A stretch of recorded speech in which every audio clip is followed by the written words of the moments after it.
This is the Good Morning ISLA200 show. This podcast was prepared by the fall 2023 cohort of ISLA200 Islamic Civilizations at McGill University. Grab a warm drink and tune in as our presenters take you on a deep dive into Islamic hate history with reflections on how they relate to contemporary Muslim life and culture. Hello everyone, welcome to the Good Morning ISLA200 podcast. In this episode titled Unveiling Justice, Decoding the Quran, Sharia, and Women's Rights, we will be discussing various topics regarding women's rights, either before the Quran and after the Quran, and we will be studying how the Sharia is applied to modern day Iran, etc., etc. I know there's a lot to cover here, but before diving deeper into that, we will be discussing the movement of women, life, freedom in Iran that was sparked in 2022, right? Yes, it was actually really started with the death of Mahsa Amini in 2022, which, led to all these protests all around the world, but specifically Iran. But, before we can dive into that, we need a little bit of historical context. So Iran became the Islamic Republic of Iran back in 1979. And this was also the time when Ayatollah Khomeini implemented mandatory Islamic dress codes, specifically for women. And this really led to significant reduction in women's rights in Iran. Things like the morality police were formed to ensure that everyone is following these laws. And right now, thousands upon thousands of women are arrested every single day for violations as little as their veil falling off their head for 2 seconds, Wow. And such instances have given rise to women's activism movements over time, but most significantly to the woman life freedom movement. Perfect. Thank you so much, Nazgol. So, all in all, in this episode, we will embark on a journey of intellectual exploration, delving into the profound realms of the Quran, Islamic law, and the intricate process of deciphering Sharia law, which is called Usul al-Fiqh. So, what is our primary objective here? Our primary objective is to establish a righteous interpretation that challenges prevalent misconceptions that can be portrayed today, particularly regarding the role of women in Islam. So we will commence by examining the historical perception of women before and after Islam with an aim to debunk the prevalent notion that the Quran is inherently oppressive. So we will be analyzing key Quranic verses, historical context, and we just want to demonstrate that the true essence of Islam promotes equality and justice. And we will do that by turning our focus to contemporary issues such as, the misuse of Sharia law in the current Iranian theocracy.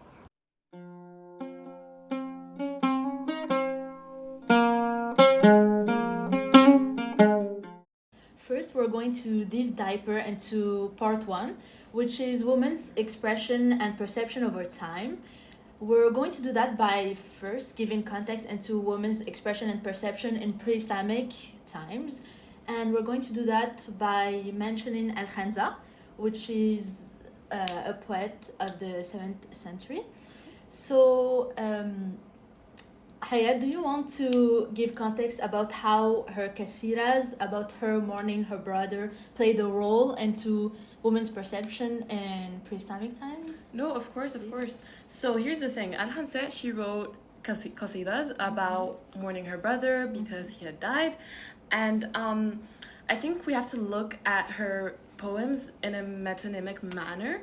So this means that in her society, women in general were kind of forced to take on the role of mourners, of just overall being emotional, etc. It was kind of imposed on society, imposed on women, and therefore al-Khansa by society, as Professor Hartman argues in her paper about al-Khansa.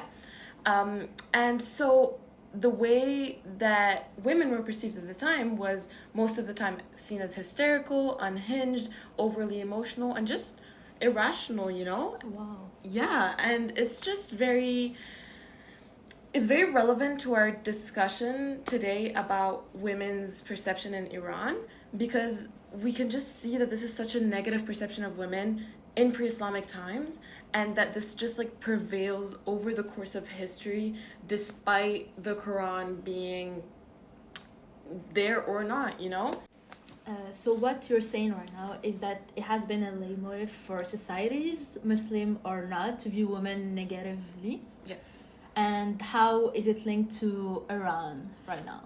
That's actually an amazing question, because the fact that women have always been perceived negatively by the society that they live in showcases that the Quran was actually not at the origin of this negative perception of women, but rather that rulers such as the male elite of Iran, so today, abuse the Quran to reinforce these pre-existing oppressive structures that are prejudiced to women that we could see through kind of the documentation of the qasidas of Al-Khansa and just anything that was before Islamic times and Islamic civilization. So yeah, I think it's safe to say that the Quran cannot be at the origin of something that was already existing before it, you know? So yeah.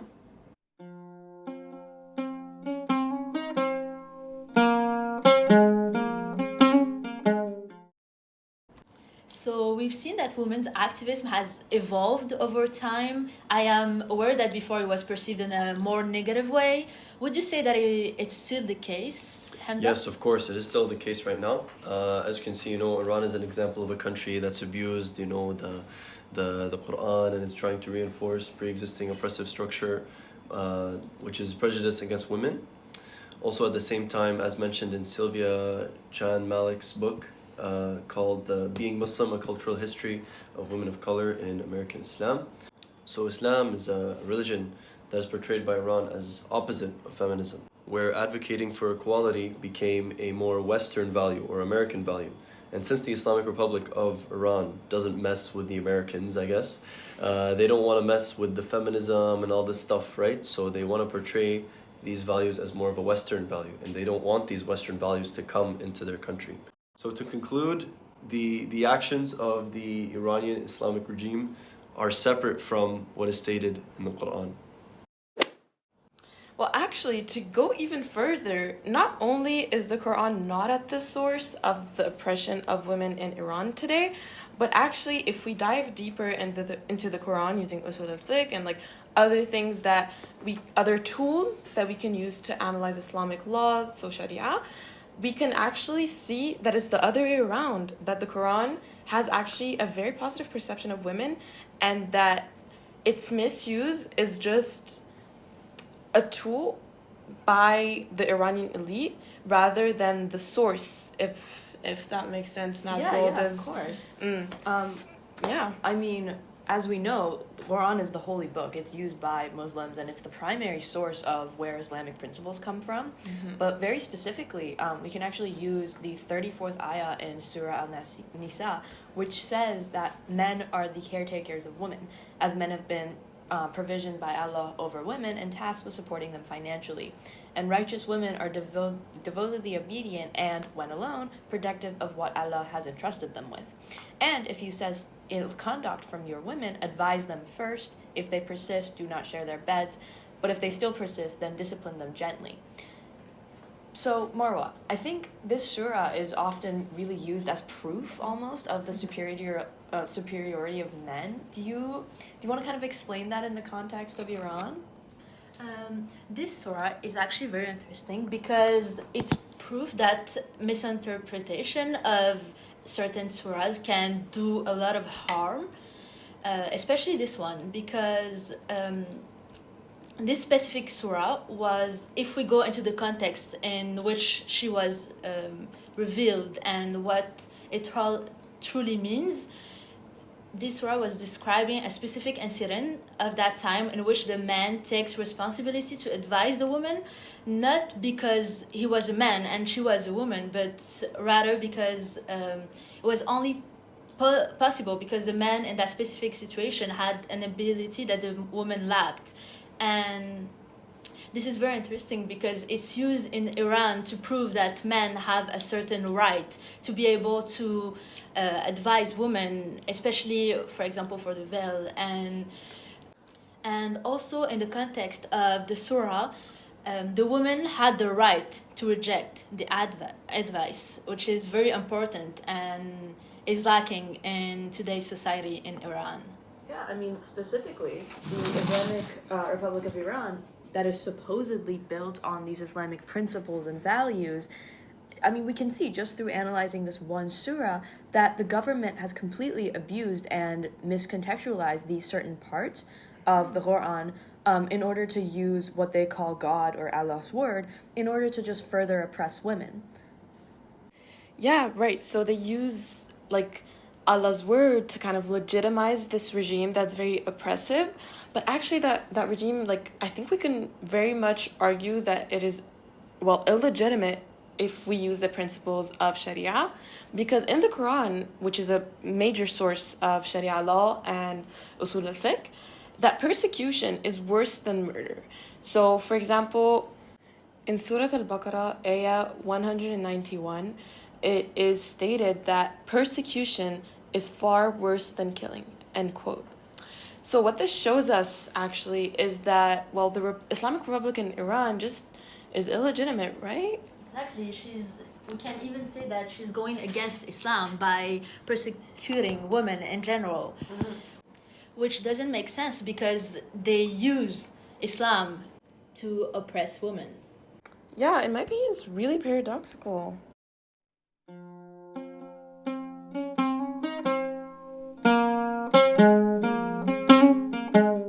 Now, what does the Quran think of women? How does it portray women? So, like, would you like to talk more about that to us, Asiya? It's like maybe about what the Quran says about men and women, like how they're viewed in their own way. Of course. So Wadud has an interesting book about this titled The Quran and Women, in which he talks about the three types of interpretation that are out there right now. So the first one is traditional, and this interpretation talks about the historical, legal viewpoints of the Quran. The second category discusses the male perspective and the male experiences, which completely disregards the women's experience. And there's a third category which views women as victims and is the reaction to the interpretations out there of the Quran. But as Wadud clarifies in her book, these do not tackle the interpretation at its core, which is what she believes she's doing with her hermeneutical method. So this is sort of her tafsir, in which she points out there are 3 points. One is the context in which the text was written. The second is the grammatical composition of the text. And the third is the whole text and its Weltanschauung, which is the worldview. And this is quoted. So she says, the Quran does not consider women a type of man in the presentation of its major themes. Man and women are two categories of the human species given the same or equal consideration and endowed with the same or equal potential. Neither is excluded in the principal purpose of the book, which is to guide humankind towards recognition of and belief in certain truths. The Quran encourages all believers, men, male and female, to follow their beliefs with action, and for this it promises them a great reward. Thus, the Quran does not make a distinction between men and women in this creation, in the purpose of the book, or in the reward it promises. So I think it's very interesting to see that the Quran is actually addressed to both men and women equally and promises them equal reward, and in no point does it put one gender above the other, or ask one gender to oppress the other, or dictate the other's will to following this faith. Thank you so much, Asiya, for this very in-depth analysis of the hermeneutical method of Wadud. I think we know that Wadud firmly argues that her work isn't like feminist, it's not like from a woman's perspective, right? Exactly. So we can establish that it's kind of objective, and it also argues that there's no distinction between men and women in the Quran. So I think that we can like safely say now that, well, the Quran doesn't make a distinction, so Iran, its distinction between men and women, and it only applies most of its rules to, women, and is very hell-bent on controlling women. That just makes it very illegitimate because, well, as Wadud analyzes, there is no distinction between men and women in the Quran. So It's Iran- going against the basis of the Quran. Oh So my God. basing it upon it and calling it the Sharia is actually completely unlawful. Right. No, that's so well said. So how does Iran misuse the Sharia? Like, what are the policies that it implements that really go against Islamic law? Well, stay tuned to find out more about this.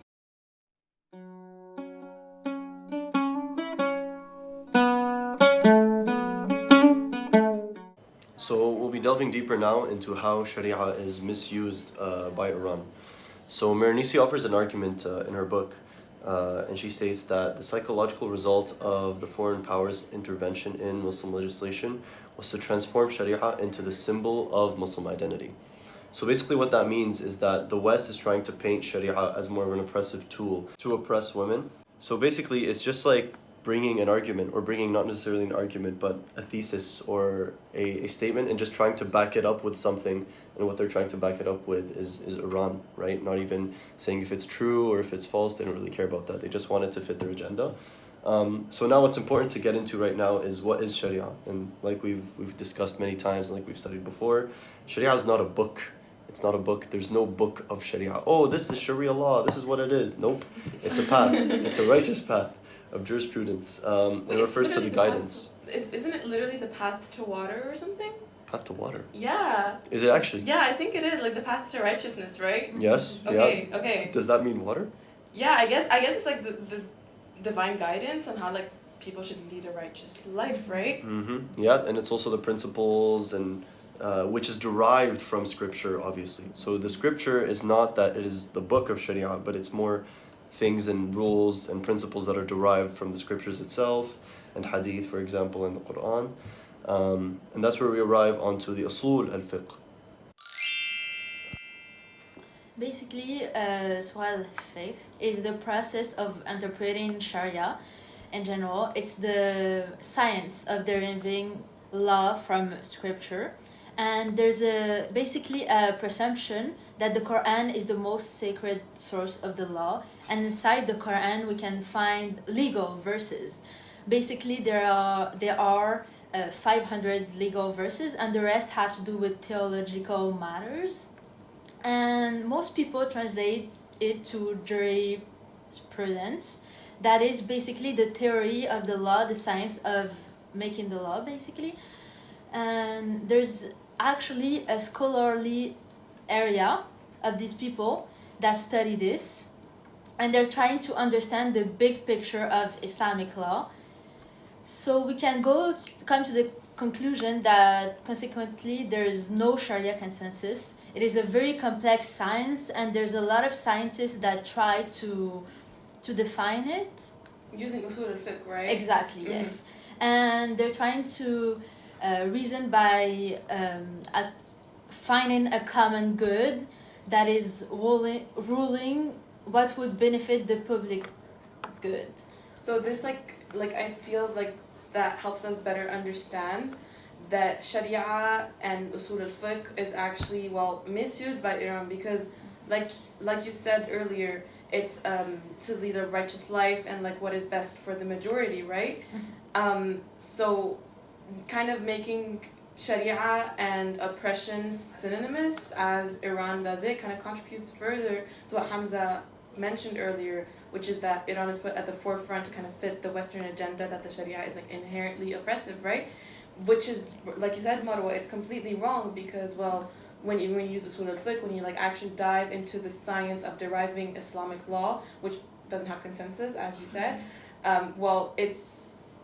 it's not supposed to be oppressive because it's supposed to benefit the public good, right? So. Exactly, which is completely going against what it's supposed to be. Mm-hmm. And if it is interpreted using the Quran, there's no way that the laws that they came up with in Iran actually were derived from the Quran, because like we saw even with Wadud's part, the Quran is inherently made to equally address both men and women. Right? Mm-hmm. Right. Mm-hmm. And also with the surahs that we saw earlier, they don't promote that oppression that we see in Iran. Yeah, they're taken out of context and misused. Exactly. Right.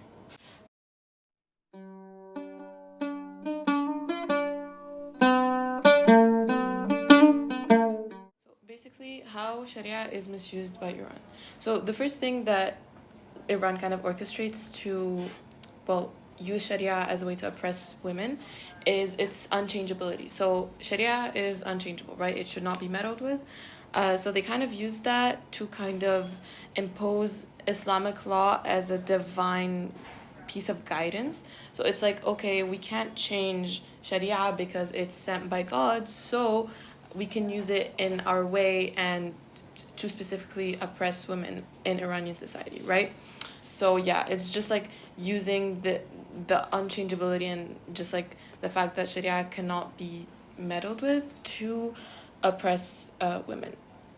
But how do they oppress women? How do they use Islamic law? Well, they use that through policies. So, for example, Iranian Civil Law Article 134, it's a very restrictive policy that is imposed by the Iranian regime, right? So it particularly focuses on women. So, for example, despite a significant percentage of Iranian women or just Iranians in general identifying as non-Muslim, the regime kind of emphasizes like these restrictions on women that limit them from traveling without spousal permission. And in the case that they do travel without spousal permission, they face severe penalties. And so it's just this way of oppressing women because by saying, well, the Sharia is not to be meddled with, and it should be, well, the man should take care of the woman and she should be wearing the hijab while she's being, well, accompanied, etc., etc. That is kind of Iran's way of orchestrating Sharia law to kind of oppress women. So if we trace, for example, the historical evolution of gender politics in Iran, so from the banning of public hijab in 1935 to the introduction of women's suffrage in 1963, despite the appearance of progress before the Iranian Revolution of 1979, the reality has revealed that there has been continued patriarchal dominance in decision-making. And this kind of shows us that, well, Iranian society has not always been the way that it is after 1979. It was already having a little bit of hints of, well, very patriarchal dominance, right? So this kind of shows us that, well, Sharia law, yes, it is used as a way to implement laws that will restrict women more. So, for example, like Civil Law Article 134. It's still like, before that, it was already there. So with the 1979 revolution, right, I feel like Ayatollah Khomeini, his Islamic regime, it kind of took the central stage, which kind of used the patriarchal traditions as its foundation, the one that were already there before in 1979. So if Nazgol would like to talk to us more about that. Thank you, Haya. So it's kind of really important to mention that with the 1979 revolution, people were really hoping for this change, this freedom of choice that would come with what Ayatollah Khomeini and Khamenei were telling people that they were going to provide. And so the regime's oppression actually came very slowly. So it came within the first 3 years of the Islamic Revolution. But what happened was very, very slowly, Ayatollah Khomeini specifically started to implement these laws, such as Article 638, which is called Iran's Islamic Penal Code. And this is one of the first tools that was really used to repress the rights and the choices of women. So this is the article that says that women need to wear a hijab or a veil while they're outside, but also in the presence of men that they are not related or married to. Mm-hmm. And this became a really big and really major tool for political suppression. And we see it, coming back now to really hit the regime in the back, because people have realized, how much this goes directly against what is said in the Quran, what is said in Sharia law. And it's very ironic, actually, for Iran specifically, because Farsi is such a non-sexist language. Like, we don't even have gender pronouns. We don't say she and he. Mm-hmm. And yet the government itself is telling you, hey, no, you as a woman literally have less rights, which is such a backward idea. And it's as we've discussed, so against Islam as a religion and as what it stands for and its principles and values. And, it goes above just wearing a veil and having to cover up. It goes all the way to, Iranian women aren't allowed to go to the gym. They are not allowed to go to pools. They are not allowed in some public spaces, such as sports events, which again was a huge thing. And this is such a, as you go back and as you look at history from 1979 all the way to 2023, you see this anger and this frustration really fueling in Iranian people, but Iranian women specifically. And, in 2022, Mahsa Amini was killed for not wearing a veil, and people were so fed up. They were like, we've had enough. Which, as we've mentioned in the very beginning, led to this woman life freedom movement.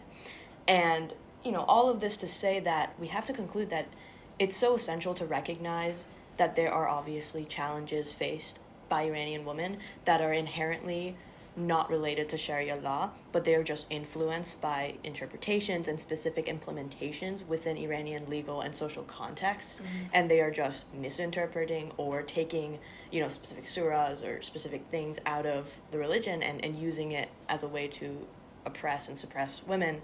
And, to kind of wrap everything up, we can conclude that by exploring these symbolic significances of the veil and the hijab, it has been seen that its imposition has been a tool for negating female sexuality and reinforcing these traditional gender roles that are clearly just not the case anymore in modern times. See, that's interesting because, for example, in the Quran, it actually, says that men and women should cover up their, awra. And so, for example, verse 30 of Surah An-Nur, it says that men must cover the area above their wrists, the chest, the feet, and other parts that men usually cover from non-mahram women. So women that are family members and that are not family members and that they are not married to. That's very interesting because, the article that you mentioned earlier, Nazgol, so Article 638 of Iran's Islamic Penal Code, it doesn't include that. It only includes the enforcement of hijab on women, right? Yes. And, it's just very interesting to see that it only, picks part of the Quran to implement in its, national law, which is part of, the regime's, ideology, rather than kind of using the full part of the Quran, which is, directed to both men and women in terms of chastity, right? Exactly. So it's just very interesting. And, this is, a leitmotif for most oppressive regimes to, kind of use, vaguely worded laws. Yeah, So, let me read out loud Article 638. And it says, quote, anyone who explicitly violates any religious taboo in public, besides being punished for the act, should also be imprisoned from 10 days to 2 months, or should be flogged with 74 lashes. That doesn't specify, anything. Yeah, exactly. And that's just that's something that you see a lot in authoritarian regimes and just oppressive regimes that, they will vaguely word articles in the law so they can kind of mend it to their interests and to the regime's interests. So whereas the Quran is very specific about these kinds of things. It covers the body parts, the very centimeter based.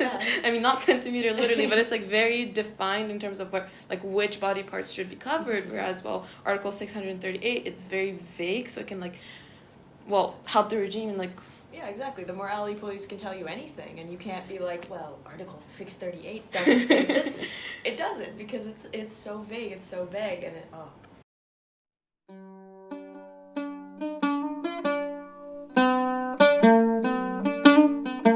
Today, in response to this regime and this oppression that women live, they use many ways to fight this oppression, and one of these ways is art. And we can see that with one of exhibition that happened in Vancouver, named Women, Life, Freedom.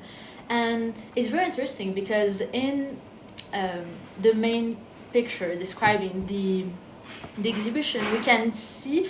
Can you describe what we see in the picture, please, Hamza? Right now, I'm looking at the picture and stuff, and it reminds me of that one book by Margaret Atwood, but I don't know the name. Do you guys remember? Are You know what are I you mean? talking about the hands? The Handmaid's Tale? The Handmaid's Tale? Or The what's it Handmaid's called? Tale. Handmaid's right? Tale. Yeah. Handmaid's Oh my God, Tales. that's- Handmaid's No, Tales. The Handmaid's Tale by Handmaid's Margaret Tale, Atwood. okay. She's actually Canadian, Margaret Atwood. Did you guys know That that? is true. Very Yeah. Canadian. Yeah. So, yeah, to be honest, I don't really know too much about the book. So, Marwa, do you know more about that by any chance?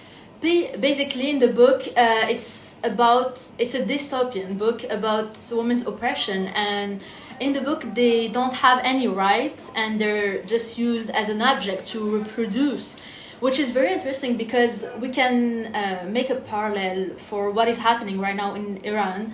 And in the book, their face is completely hidden with two white wings, which is very similar to the picture we see in the exhibition, where we don't see the faces of the women. They're just completely blurred, which is very interesting because we know that faces are what make a personality, and with what we can see who is that person. So if we are not able to see the face, it just means that the person is basically just an object and similar to all of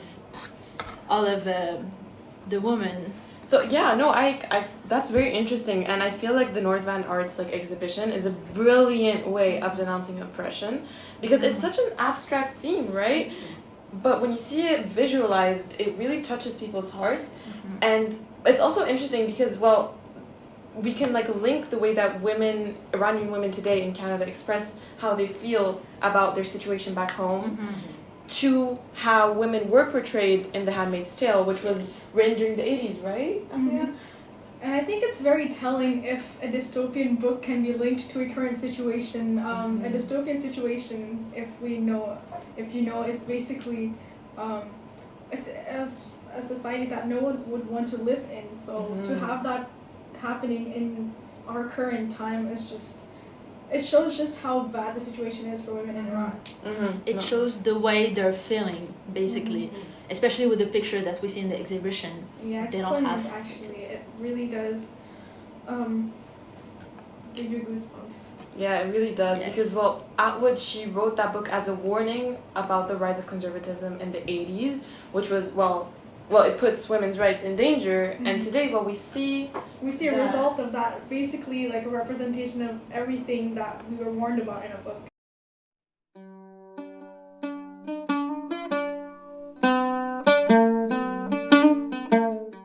So to wrap up our little episode, the best episode on the podcast, right guys? Obviously. Yeah, thank you for tuning in. And we hope that you enjoyed our podcast the most out of all the others. But on a serious note, we hope that you guys learned about what's happening in Iran today, and we hope that we foster an environment where we can understand Islam better and Sharia and how it's not in the way that it's portrayed today, but in the way that it actually is. And be more aware and capable to see how a misinterpretation can be used against you to basically not respect some people's rights. True. And be more... That's the important of usul al-fiqh. It's okay, the science has to be perfected so we can make sure that the misuse of, texts such as the Quran and Hadith are not misused by regimes. And hopefully we also dispelled some of those stereotypes that a lot of people have. Yeah, that's so important. Yeah, I think it opens the discussion for this very biased and wrong interpretation of the Islamic community that the West has. Because as we've seen about the Sharia and the misinterpretations, this actually showed that one case in a particular country was taken out of context and generalized for all Muslims to paint them as this conservative and oppressive group of people. I mean, speaking of painting, we did also highlight that artistic and poetic interpretations of things can also really be interesting. As a way to stand up against oppression, a lot of people use art, as we saw in our cultural products. And that's really important because it allows people to, be exposed to such exactly. art, Yeah, and you can visually represent things that maybe some people wouldn't understand otherwise. Or could not witness to begin with, because thankfully we don't often come across such situations in Canada. So, Exactly. Having such an exhibition really opened people's eyes in a completely different continent and allowed them to see the situation of women in Iran. Right. And also, in a way, can help to fight Islamophobia against Muslim women, because we can see that the negative effect of Iran goes way across just the country. Even in Canada, we can see that women, especially women with hijab, often face oppression in their daily life, and it can have a negative effect on their at school or at work or just in... It removes their opportunities, and it's funny because it's like the other spectrum. So in Iran we witness how people don't have the choice and are forced to cover, while here when you do make that choice, it is not seen as a choice, because it is hard to conceptualize that people could choose to wear the headscarf because of the situation that happens sometimes in certain countries. But we go back to Hamza's point of stereotypical, Islamophobia, and we really need to develop these nuanced understandings of this misconception, and to have discussions such as this one in order to fight against that, and as we saw with the Women Life Freedom movement, to fight against those oppressions. But you need to foster these understandings and these discussions in order to distinction between the oppression in a country and then the people following the faith in with a personal choice of wearing certain religious outfits. Right. So on that note, thank you for tuning in to this episode, Unveiling Justice, Decoding the Quran, Sharia, and Women's Rights. Thank you for tuning to this episode of the ISLA200 show. Good morning, ISLA200. Oh my god! Good morning, ISLA200 show. Podcast.